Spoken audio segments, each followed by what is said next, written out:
Welcome back, everyone. I'm your host, Lance Douglas, here at the New School Sensei. We got Ken Douglas. He's here as well. This episode, we're talking about teaching our diverse needs students. So, Ken, you had a couple of good questions you wanted to pick my brain about? Yeah, so for the guys that don't know, Lance is our resident diverse needs specialist. If that's what you call it, Lance. I wouldn't say that. Specialist would mean that I'm a doctor and dental specialist trained. Just I'm a kid's physio, essentially. Yeah, Lance, a kid's physio, he's in a very unique position and is a really great asset to the club where if we have kids that are flagged that are on the spectrum of special needs, we get them to do private lessons with Lance. So do you want to explain our system and how we're able to do this and how it's all funded and all that sort of stuff, Yeah, Lance? definitely. So on our intake form, they can flag if they've got NDIS and diverse needs. And if they do flag it, then I will often give the parent an email or a call. And Do you want to initially, just quickly go through what is NDIS for some people that aren't from Australia? yeah, so for the international listeners and viewers, so NDIS stands for National Disability Insurance Scheme. And that's where the Australian government will provide a set amount of the budget to provide equitable services to people in need. So essentially, we do our part as a society to help people that need extra funding and attention and all those types of things. So it's awesome. We're a great country. We got we've got a lot of money here in Australia, so we can give a lot to NDIS, and I think NDIS actually gets more funding than the public health system. So it is a huge part of our budget, and a lot of parents will get if the child is diagnosed with diverse needs. So it could be ASD, could be ADHD, could be ODD. A lot of different. It could be PDA. There's a lot of different acronyms getting thrown around here, Ken. I only know what a couple of those were, mate. So if they have those things and they have funding, then essentially they get free physiotherapy. So that's where the government pays me, and I run exercise sessions for the children to get them towards their goals. So their goals could be, they want to increase strength, increase flexibility. Maybe the goal might be to participate in a group sport, and that's where physio kind of bridges the gap. And I'm in a good situation because I've done, almost 2,000 privates with diverse needs students. Then the So last 6 months, or what time not frame are we like talking 6 about? months, no, about a couple of years, yeah. But I could potentially say, like, I would be one of the most experienced coaches of diverse needs students in martial arts. I think that would be fair. I could even go as far as say, I won't say it, but it could be said, I could be the most experienced coach for diverse needs students with martial arts in Australia. What do you reckon, Ken? Depends how you define most experience. Maybe you've done the most privates. You've like of late. It's almost like you're a cricket player. You've got the most amount of Good runs in the point. last 2 years. You've Yeah. spent the most time at the crease for I've the had a last lot two of years. innings, a lot of innings. But there's like OGs in the industry. They've been doing it for 10, 20 years, but they just don't do them at the rate that you do them. They're not doing as many privates per week. So maybe, I guess a coach could have 10 years experience, but I might have hit more privates than them in 1 year than they did in their 10 years. 100%. I guess that's a new school way, yeah? That's it. We're trying to get things done quick. So before we go into your insights about teaching kids with special needs, you might have a coach saying, We've got to get you that's all saying well and good. diverse needs, Ken. Don't worry about the Hey? special. We've got to get Sorry, you bro. saying diverse needs. Diverse needs. Hopefully, in the show notes, they don't say special needs, it's diverse needs, okay? So AI. Riverside show notes AI, put in diverse needs. Okay. So before we get into your insights from teaching 2,000 private lessons with kids with diverse needs, you might have a coach saying, this is well and good, mate, but I'm a simple man or person. I haven't got the physio background. How can I get in on this? I love teaching privates. I love teaching kids with diverse needs. But I haven't got the physio background. Yeah, so you still get funding from NDIS. The other benefit with physio is I get paid physio rates, so top rate. So I can charge up to $193.99 per private. Whereas if you're not a physio, I think it's only like $70 per private. So you can see that's it's and I think it's fair because physio it's a 4-year degree and then you need a lot of specialization on top of it and experience. But you can still do it. You can still do it, and you could even get if the $70 per hour is not your rate, you can have like a gap fee. So maybe the government pays the 70, and then the parent will pay the difference. Similar to seeing a GP, yeah, Ken. I think last time I saw a GP, it was about $80 out of pocket. So I think everyone's getting used to that gap payment. Yeah. I think the advantage for you is there's no gap payment and you get paid more. So it's like a no brainer. Are there any courses people can do for a year or so to get their fee up? No. What a question. That's awesome.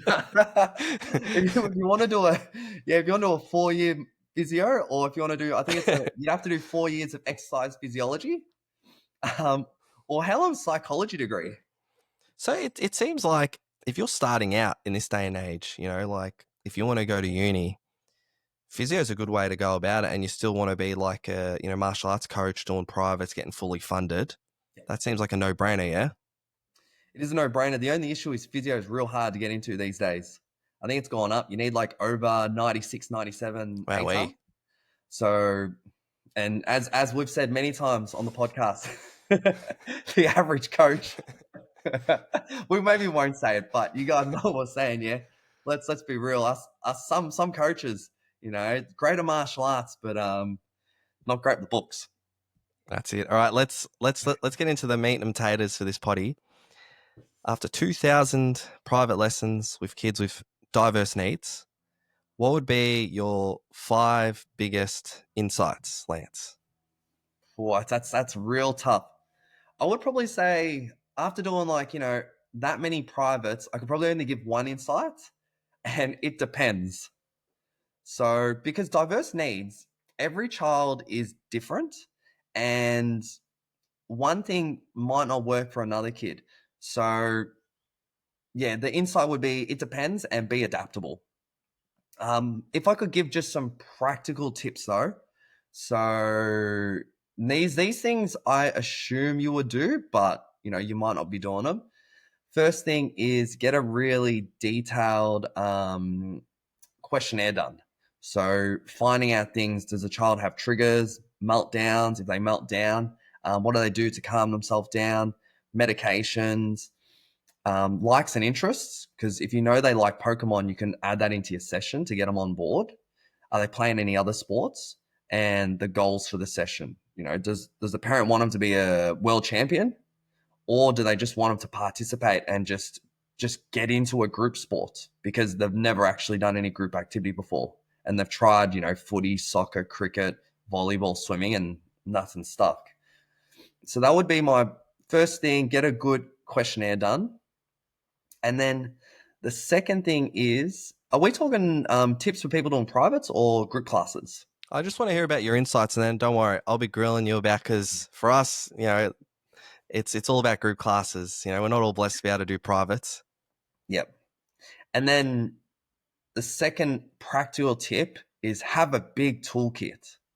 And often that means literally have a toolkit. Like, do you have bags? Do you have paddles? Do you have noodles? Do you have boards? Do you have pegs? Do you have weighted balls? Do you have weighted vests? Do you have a battle rope? Literally, it's the more kit you have, then the more adaptable you can be.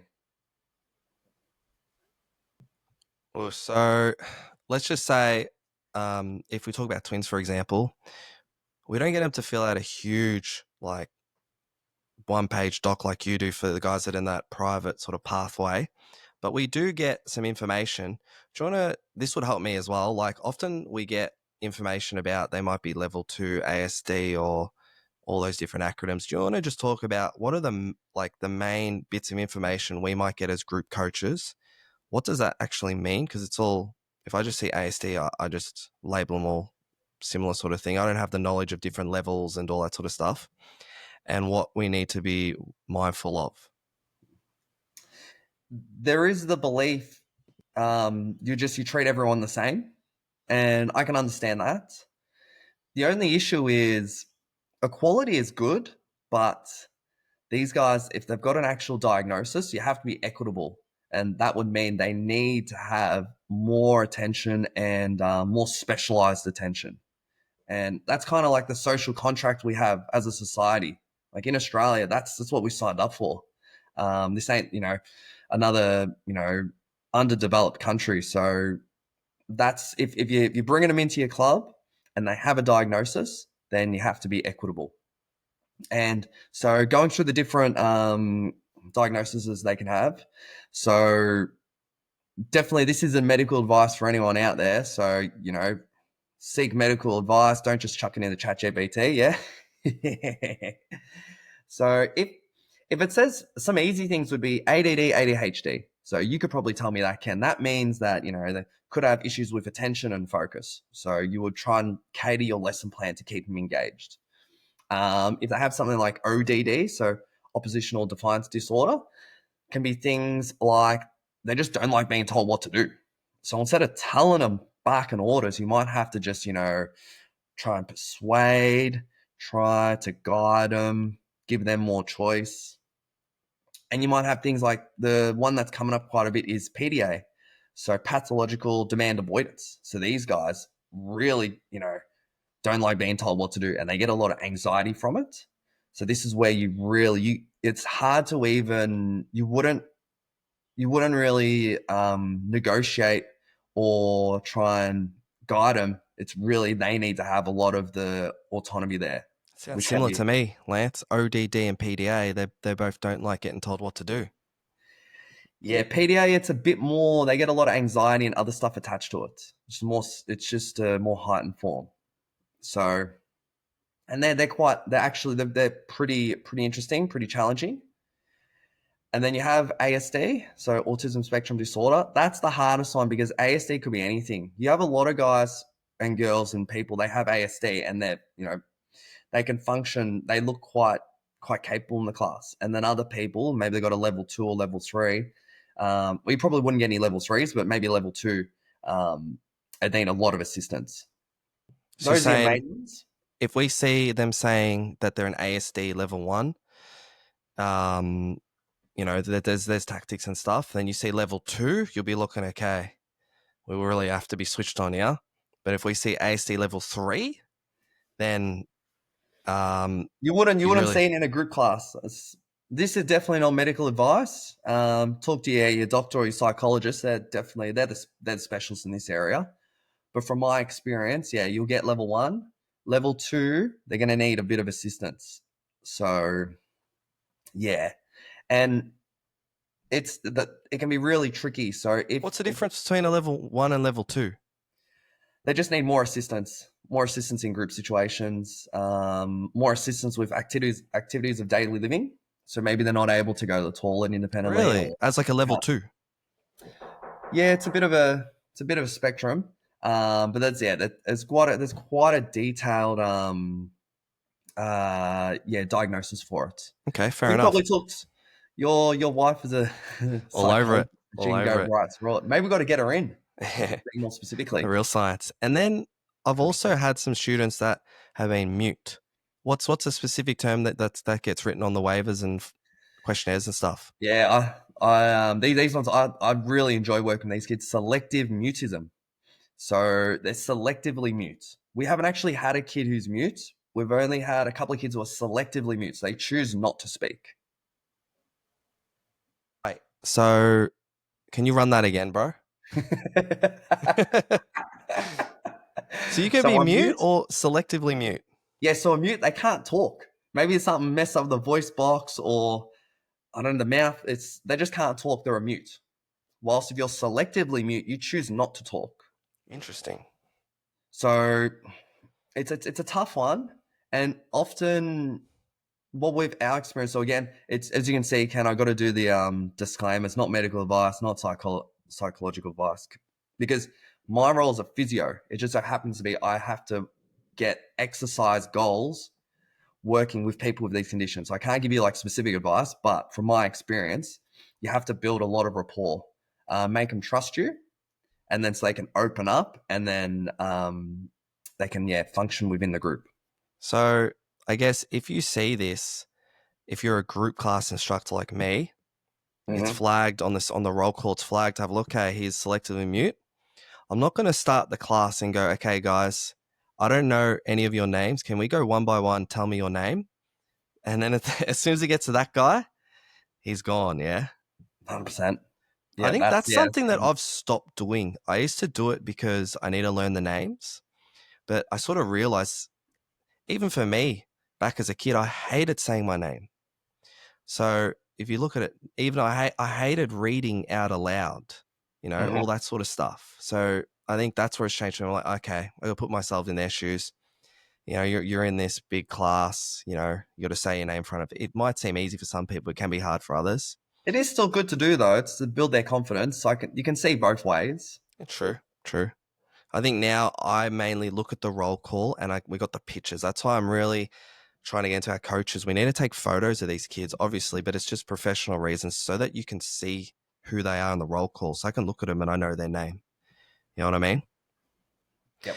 So group class instructors, just say you're running like a regular club. You don't have the luxury of just like putting these kids on a different pathway. Instead of starting group class, like for us at Twins, they might start in the privates and then come to the group class, or they might do a mixture of both. Yeah. Or A maybe lot of they kids, start, yeah, they'll do groups and then they'll do yeah. privates as Or well. maybe they start in group class, they get side, and and then we see something's going on, and then we talk to the parents like, oh, okay, that's why you probably should have told us at the start. Then they go to privates. But yeah, if you're a group class instructor, you've done the right things. You got your waiver, get them to tell you medical conditions, all that sort of stuff. Any tips for the group class instructor? I guess make Obviously, it sure does. you. It obviously does depend what sort of yeah. If they got ODD, PDA, level 1, level 2, all that sort of stuff. Yeah, ADHD. Yeah, it's good as an instructor. You need to know, like, if you got a new student, any of their background history. So if it's good to have that handover, or at least read the notes, read the questionnaire they filled out, and if you get a chance, talk to the parent beforehand. And then another one that's often missed is a lot of times when kids muck up, they're just not on their medication. So I was just chatting to a parent just before, and her child, we had another coach who was saying this child, he's not going to be able to grade. He's just not focusing. So I chatted to the mum, and just she told me, yeah, we let the child decide if they want to be on medication or not on the weekend, but obviously now we're gonna get him on back on the meds. So that's one that's overlooked. And yeah, if you notice drastic changes in kids' behavior, sometimes it could be they're just going off the meds.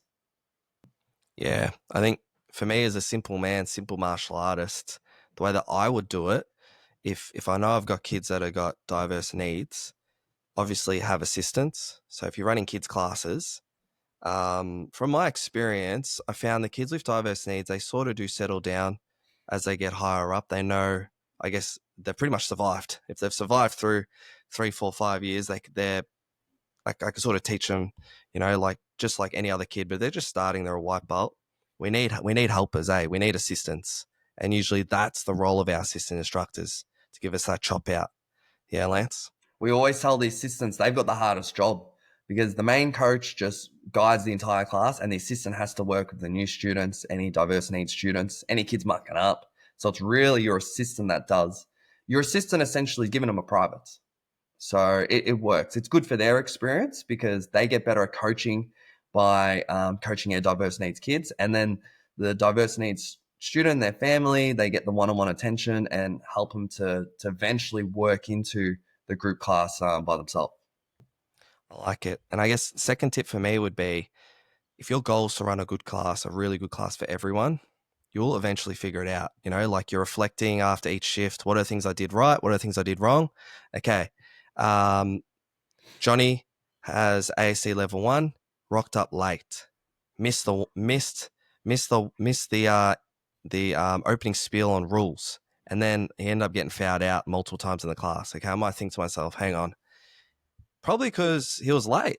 and I didn't get to tell him the rules. He's a kid that needs to hear the rules, you know. So next time I make sure he comes in early. I might message him, mum, hey, how come you're late? Rah rah. So I think if your goal is to run great classes and you're reflecting, then I think you're going to figure it out.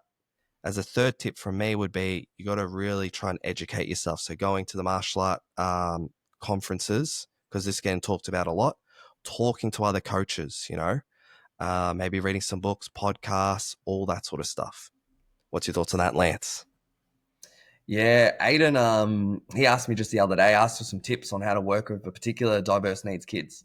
So he's a good example. Just if you care about your students, you care about your job, um, and if you think that being a martial art coach, it's a great profession, and you want to be really good at it, then reflecting, that's how you're going to improve. And it's not just for diverse needs kids; it could be for any kid. 100%. I As you think always say, Ken, it only matters like for a coach, they just got to care about their job and the students. If they care, then the rest will sort itself out. 100%. I guess if you're just rocking up as a martial arts coach, if this is your job, you know, start time 4:15, you rock up, haven't done any planning because I don't get paid to plan.